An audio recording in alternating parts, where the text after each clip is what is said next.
Order! Order! You are an incorrigible delinquent at times. Behave yourself, man! If you're on social media, you've probably seen political adverts, but it's not always clear who's targeting you. Have a look at this. I'm Joey Durso. I work on the BBC's political coverage, and I've been investigating how elections are fought online. The big tech giants like Facebook and Google will play a huge role in the next election. But how much do we know about the political ads you'll be seeing in your timelines and who is really paying for them?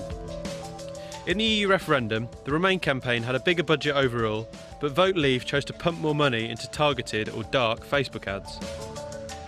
Dark ads are ads which can only be seen by the people targeted by them. That makes it hard for a journalist like me or a regulator to see what's going on. Social media isn't just about young people anymore. Increasingly, older voters are spending more time online and being targeted by ads.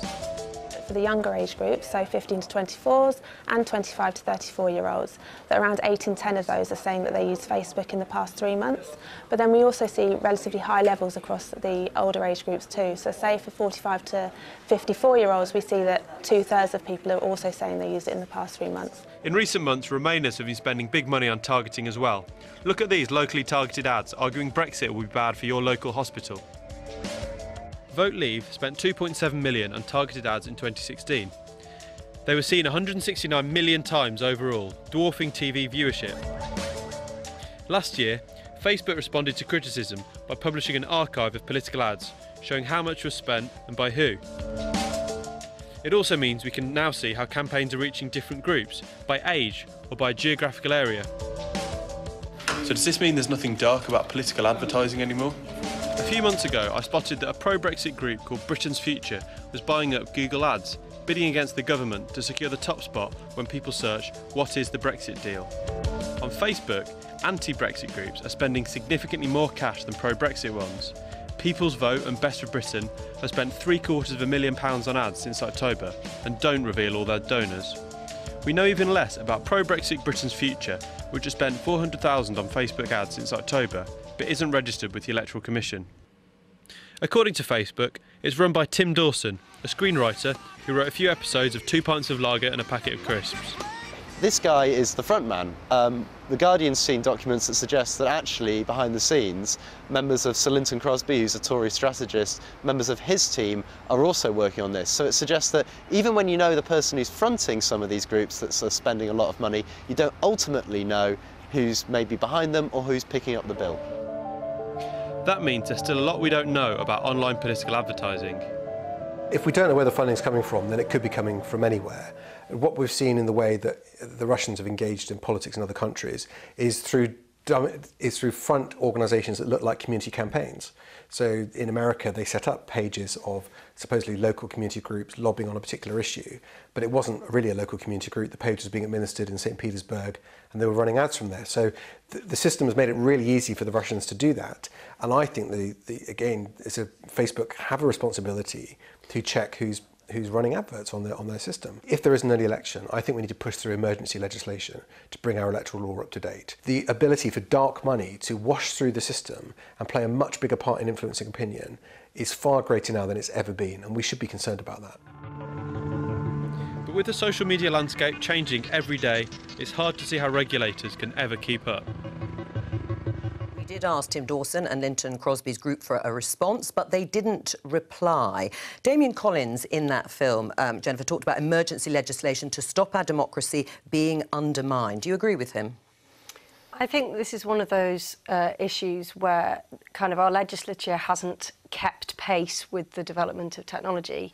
And it's interesting to see that the government has very much prioritised investment where things like GCHQ and intelligence services are concerned on cyber warfare, on trying to keep up with that and keep up with that threat in terms of a national security threat. And yet the same doesn't seem to be the case in terms of the potential influence on our elections and on our democracy. And I think we have seen, such as in the American election, that this is becoming the new frontier of the way different groups and different potentially threatening organisations can start to infiltrate our democratic processes. And it feels as though government hasn't kept pace with that, and I think that's partly what he's saying. Is there a danger? Do you agree?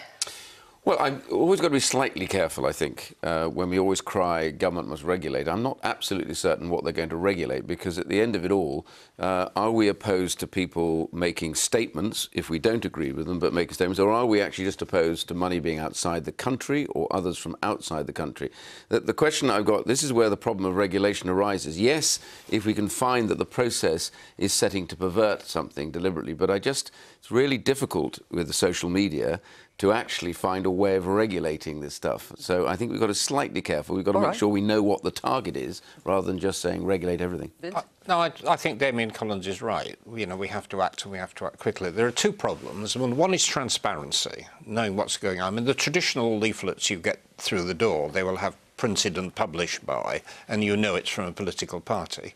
With the social media advertising, you don't know that.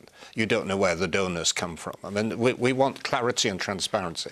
And also the issue of spending limits. I mean, it's absolutely ridiculous at the moment. If you're standing in a parliamentary election, you're not allowed to spend, I think, 15,000 or something of that order.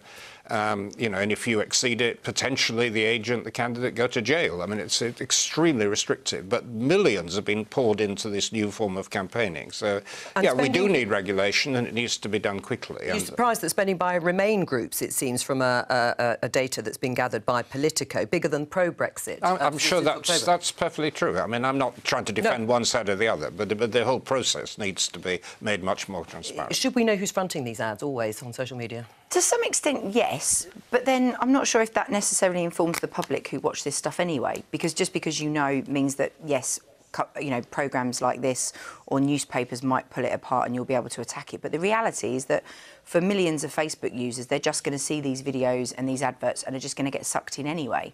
Whether they knew who was or wasn't fronting it, will it actually make any difference? One of the problems is it's the subversive nature of some of that stuff. It's the sharing of information online where people think it's gospel because it mentioned the local hospital, and suddenly it gets talked about amongst a group of friends or at the school gates, and it does become gospel, and it becomes something that everyone believes is true. Now, just because you put at the bottom who it's funded by, is that necessarily going to be seen and going to be taken note of? I honestly don't know. Right, would it help, though, in terms of transparency, or as Jo said, is it not worth it?